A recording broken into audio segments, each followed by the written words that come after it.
Mr. President, what a pleasure to see you. The pleasure is mine, Tianwei. Thank you very much for the opportunity. What about the financing institutions like yours? How are you going to support the emerging economies to deal with the climate change issue? Of course, financing is a key part of it. No, absolutely. Tianwei, the New Development Bank is one of the first multilateral institutions to have sustainable development goals as part of its DNA. It's part of its constitutions. We are about sustainable development, and we have so far directed already a considerable portion of our portfolio to projects that are climate related. We're about a quarter of everything that we have financed so far, so it's quite sizable. $5 billion is the amount of resources that we have allocated to projects that are climate related.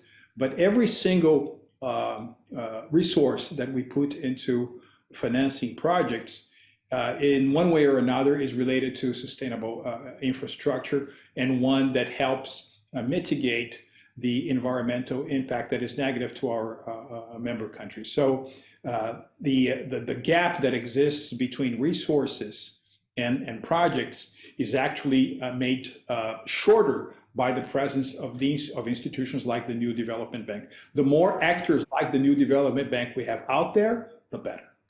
You know, Mr. President, a lot of people have been asking whether we are doing things now only skin deep, or this will go into the real blood of how we think and how projects will be designed, how financing will come into projects, how it will be assessed, and how it will be proceeded. So what do you think, which stage are we in? Not necessarily about the New Development Bank, but globally as a whole. Yeah, I think some ideas have a time of their own. And for example, when it comes to green finance, to green development, to green growth, the time has come, not only because we have a climate threat, but because of the most important productivity and expansion gains are to be found in those areas. The challenges there are not only about resources, financial resources, or having the right projects, but it's also about equipping the human talent that we need to perform a productive role in the next phase of the global economy. Sometimes, Tianwei, as you know, when we think about sustainability, we directly focus our attention to environmental issues, and environmental issues, don't get me wrong, are extraordinarily important, but there's something about training, something about skilling, something about preparing the human element for this next phase of global economy that cannot be overlooked. Otherwise, we might run into a situation in which you have a brand new technology that is environmentally friendly and that is very helpful to climate, but you don't have the human resources that are necessary to operate it. We have to move forward, but let's do it in a holistic approach, take into consideration the needs of developing countries, particularly in terms of skilling the labor force for the challenges of this economy 4.0. How is the New Development Bank thinking about holistically, as you said, Mr. President? Yeah, I mean, one of the most extraordinary features of the New Development Bank is that it is a demand-driven institution. So we do not finance one single project that is not considered to be a priority by our member countries. So that creates a lot of proximity that actually engages us with the direct beneficiaries of the project, because the distance is made smaller. There are, of course, different challenges. We're talking about different members. A look at China, for example, who has very clear objectives when it comes to becoming carbon neutral, when it comes to increasing the overall relative size of clean energies in terms of its energy matrix. Look at the case of Brazil, who's had very pioneering experiences in the past with ethanol-fueled vehicles that are environmentally friendly.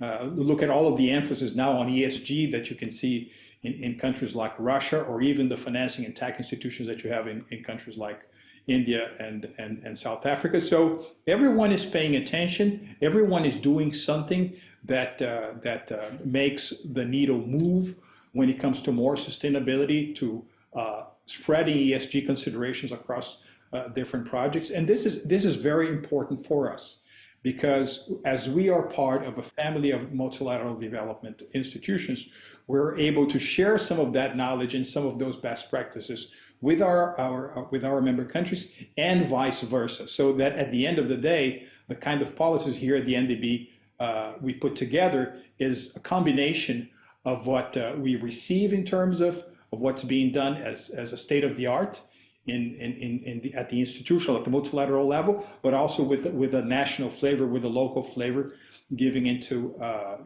the profile of our member countries.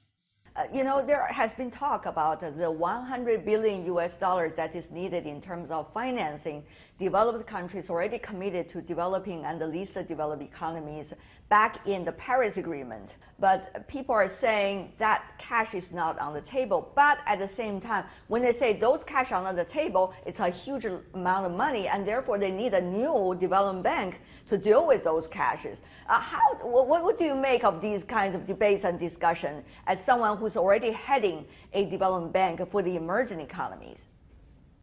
Tianwei, cash contributions or financial resources that are made available by advanced countries to the cause of sustainability are welcome, but I think it wouldn't be the most appropriate course of actions from the part of emerging countries to simply rely on those resources to make progress in their strategies for sustainable development.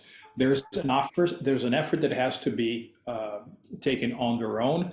There's an effort that has to be in consultation, in cooperation with other emerging economies. And it's also true that in the 21st century, you have much more of a diverse financial systems where you're applying best practices, when you're applying good policies, you actually have access to those resources. When you look at the CIIE, the China International Import Expo, the largest world's import expo, you have been playing a role there. What do you make of events like this and the role of New Development Bank in these international events? That's a very important event, Tianwei, among other reasons, because of the fact that in 2009, China became the world's leading exporter. In 2012, China became the world's leading trading nation. So it means that in the aggregate, its sum of imports to its sum of exports exceed nominally that of any other country, and that is truly remarkable, especially if you consider that one of the central elements of China's economic success since 1978 has been its further and further opening up to global markets, to international trade. And when you have an event like the CIIE, then you sort of concentrate opportunities in one particular geographical location for a number of days. I think the numbers are truly formidable. I was looking at the prospects for the next 10 years in terms of China's imports, for example. So some projections point to an accumulated $25 trillion in imports. That's $2.5 trillion a year. That is a big boost, and that is a big contribution to global economic growth, and to give other countries as well the chance to grow via trade, right? Right. As you and I have also discussed on a number of occasions, most economic miracles of the second half of the 20th century and the first 2 decades of the 21st century have been powered by trade. For an institution like the New Development Bank, whose focus is on sustainable development infrastructure, that also creates a new avenue of business. For example, we are very much engaged, and I think this is definitely going to be a priority during my presidency, is the issue of trade enabling infrastructure. Trade enabling infrastructure is central to increase the trade pie as a percentage of global GDP, especially if you consider that not only the physical aspects of trade-related infrastructure must be taken into account, but also all of those digital or tech-intensive aspects of trade-enabling infrastructure that have to do with e-trade, with being able to hire services from abroad via digital, interfaces. So all of this is very new. It's very exciting, and the new development bank will be there to engage with some of the actors. There's an initiative that we're carrying forward with China's Exim Bank that will unfold in the next couple of months. So we truly see as a very important event in the calendar of trade fairs that are housed here in China, and one that boosts both opportunities and new areas for cooperation for different economies.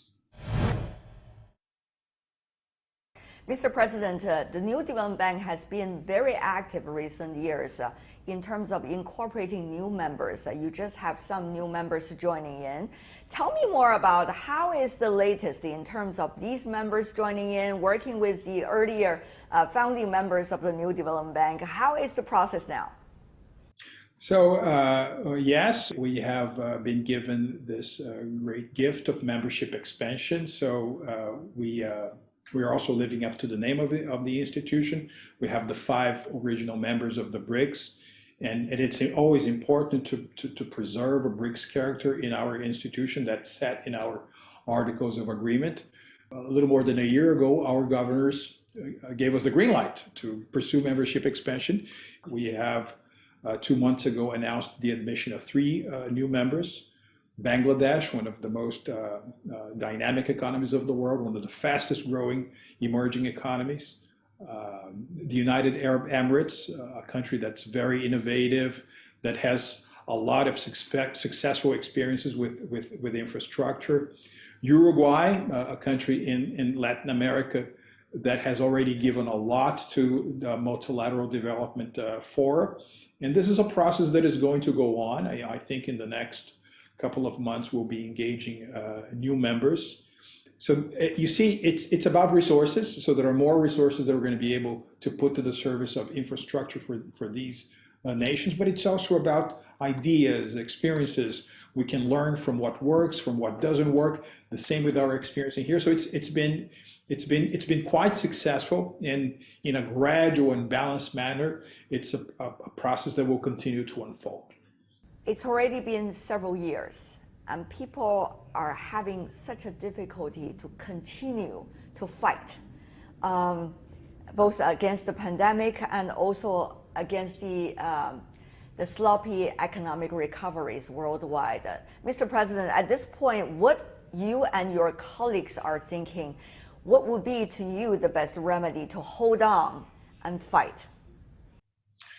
Well, you see, when we look at history, Tianwei, we will see that challenges of a similar nature are recurrent. Of course, COVID has brought us a number of threats, social, health-related, the pace of economic expansion, all of this different, fronts coming together in making the problem more serious and demanding more of a collective response. We are part of that response. We are doing our share, and it's not only through the emergency assistance program that we've put together in the amount of $10 billion to our member countries, but we also, many of our investment actually work as if they were crowding in tools to bring in more investment.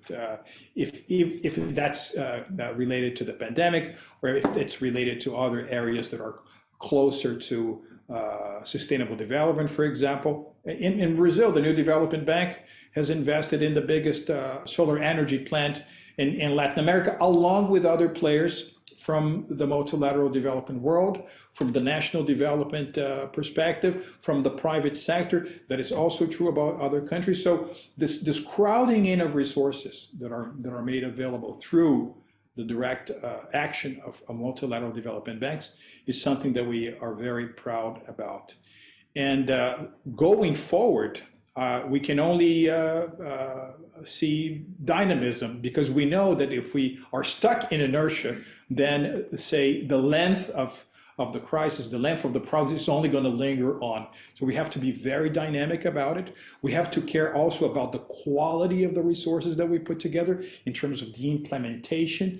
So it's not only about the nominal amounts, but it's also about the development impact that it generates. So I might say, although these are very trying times we live in, the power of international cooperation that is represented by an institution like the NDB is going to help us rise above. Mr. President, at this time, your member countries are having different approaches of prevention and control against the COVID-19.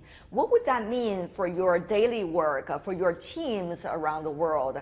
And how are you dealing with these differences and adjust?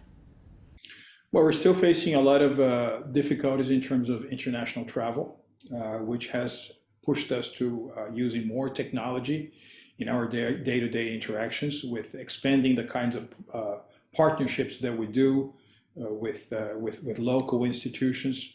The fact that we are a country, an institution that relies on country systems has made this trajectory easier to travel. It's interesting because sometimes, Tianwei, I look at the current situation as one of those moments in which you're watching a film and you want to fast forward it into the future. But in order to do that, you have to push the pause button. So it's because you push the pause button that you can accelerate it at a higher speed.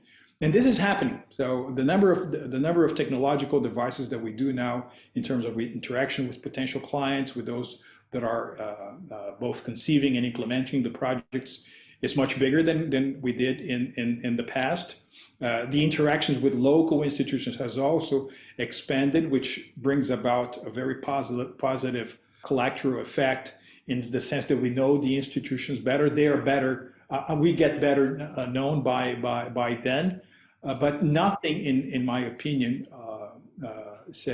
overtakes the importance of direct human contact, and hopefully the situation will improve. I think it will in the next couple of months. Mr. President, as the head of an experiment, literally, new development bank of emerging economies, what do you make of your track record over the past years or so?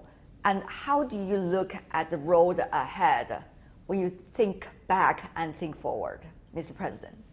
Look at the NDB now.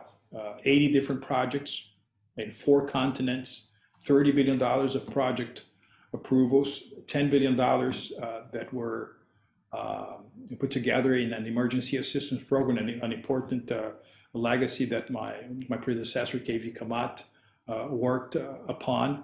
We have started, we get the ball rolling on membership expansion. We have admitted 3 new members. This is a process that will continue. We're able also to put into motion a process of organizational structure that creates better tools to deal with the private sector, to embrace ESG concepts and mainstream them across the institution. So considerable progress has actually happened. And I think it can only be that way. I mean, the COVID crisis cannot be seen by us as an invitation to inertia. We have to keep on making progress, making our contribution, and I think we've been very successful at doing that. I love your analogy of pause and fast forward. That's hope. Let's hope that's what's likely to happen. Mr. President, as always, what a pleasure. Thank you so much for sharing with us your thoughts. And that's my latest interview with Marcos Choiho, the president of New Development Bank. That's all the time we have for this special edition of World Insight from Shanghai on the sideline of CIIE. On behalf of my teams here in Shanghai and back in Beijing, thank you so much for watching, and I'll see you soon. Bye.